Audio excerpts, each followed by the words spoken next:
Meron lang akong napansin na pagbabago dito kay Tala after niyang mag-update nung July 24. Hindi ko alam kung sa account ko lang ba to or same din ba sa account nyo, lalo na sa mga Tala user dyan.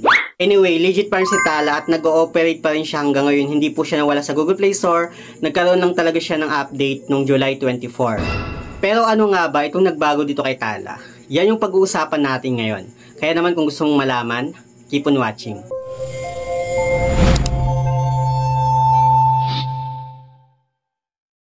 Hello guys, it's Ciel Mariano and welcome back to my YouTube channel.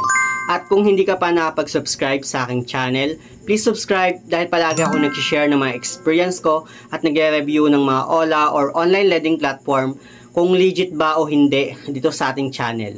July 24, nag-early payment nga ako dito kay Tala at hindi ko tinapos yung 2 months na long-term payment ko sa kanya para makalis ako dun sa interest niya. Ang maganda kasi dito kay Tala, kahit 2 months or 61 days yung long-term payment na pinili mo sa kanya and then nag-advance payment ka or nag-early payment ka sa kanya, pwedeng mag-less yung interest mo sa kanya. Daily interest kasi itong si Tala, so kahit 61 days pa yung pinili mong long-term sa kanya and then nag-advance payment ka or nag-early payment ka like 1 week, depende sa trip mo, mag-less yung total interest na pinatong ni Tala doon sa loan mo. Unlike kasi sa ibang mga loan app na kahit mag-advance payment ka sa kanila, nakapix na talaga yung interest nila. Medyo malaki nga lang talaga yung interest rate ni Tala per month, like nasa 14.86%. So doon sa 7,000 na offer niya sa akin, parang around 900 or 1,000 yung interest niya in 1 month. Anyway, pag-uusapan muna natin yung pagbabago dito kay Tala. After yung mag-update nung July 24, kung saan nga nag-early payment ako sa kanya nung time na yun at nagkaroon siya ng problema. Pero yung problema na yun guys, no, hindi naman siya yung sobrang laking problema, kundi nag-maintenance lang siya ng ilang oras. July 24, nagbayad nga ako dito kay Tala ng loan ko. Actually, nag-advance payment ako sa kanya ng 1 month para nga mag-less yung interest ko sa kanya. So pagkabayad ko, dito may borrow again, clinic ko yung borrow again. Dito napansin ko na lang na hindi ka makapag-reapply ng loan sa kanya. Ilalagay ko lang dyan sa my screen kung saan nagkaroon nga ng problema dito kay Tala. Hinintay ko siya ng ilang oras kung kailan ulit siya gagana. And then mga 4 na oras ko yata siyang hinintay nung time na yon. So nung time na yon, nag-email ako sa customer service nila, bakit ganito na si Tala? Baka kasi nagkaroon ng problema yung account ko or baka hindi na nga ako makapag-re-loan sa kanya or makapag-reapply ng loan sa kanya. So nag-message ako sa customer service nila at sinabi naman ng customer service nila na nagkaroon lang talaga ng problema yung kanilang system at nag-under maintenance nga siya. Mga ilang oras din ako naghintay hanggang sa naging okay na rin si Tala. And so far, nakapag-reapply pa rin ako ng loan sa kanya at may approve pa rin ako ng credit limit sa kanya which is 7,000. Same pa rin doon sa dati kong credit limit sa kanya. At ito nga 61 days pa rin yung pinili ko na long term niya kasi pwede pa namang mabawasan yung interest mo sa kanya kapag once nga nag-early payment tayo sa kanya. At take note guys ha, kahit mag-early payment tayo sa kanya, ma-approve at ma-approve pa rin tayo as long as good payer tayo dito kay Tala. Almost 3 years na rin akong Tala user and so far, wala naman akong naging problema sa kanya. Kahit ilang beses rin akong nag-advance payment sa kanya, nakakapag-reapply pa rin ako ng loan sa kanya. Dito nga sa kanyang borrowing summary, makikita natin yung kanyang loan details. So dito nga 7,000 yung loan ko sa kanya. Meron siyang processing fee na 3.99% which is 279 pesos. And total service fee na 0.43% per day, so 1,836 pesos. Yung total na babayaran natin sa kanya is 9,115 pesos.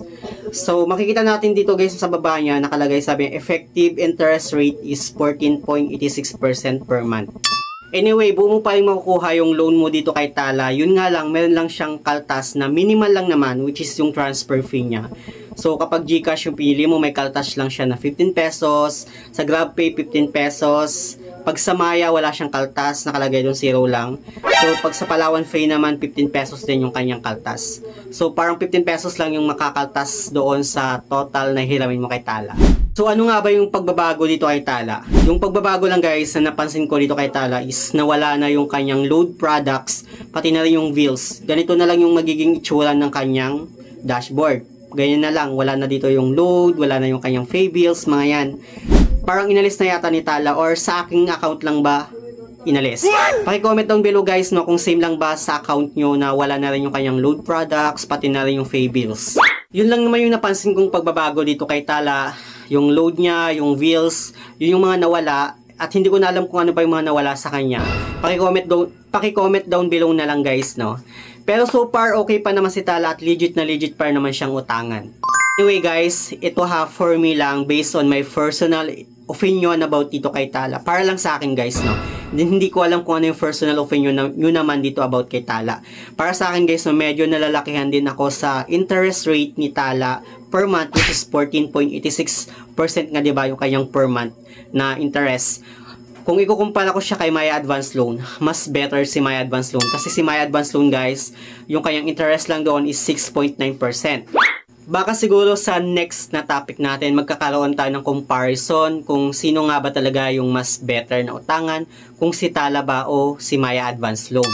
Isa sa mga nagustuhan ko dito kay Tala guys, no, is nagle-less yung interest niya kapag once na nag-early payment tayo or advance payment tayo sa kanya. So far, okay na okay si Tala at pwedeng-pwede siyang lapitan, lalo na sa biglaang emergency fund. Bukod sa legit na legit siya, recommended pa rin naman siyang utangan. Anyway, sa mga Tala user dyan kagaya ko, comment down below kung ano yung opinion nyo about dito sa loan app na to. So, yun lang naman yung gusto kong i-share about dito kay Tala. Sa mga hindi pa pala nakapag-subscribe sa aking YouTube channel, please don't forget to like, share, subscribe, click the notification bell para lagi kang updated sa aking mga susunod na video. Thank you guys, thank you for watching, and see you on my next video. Bye!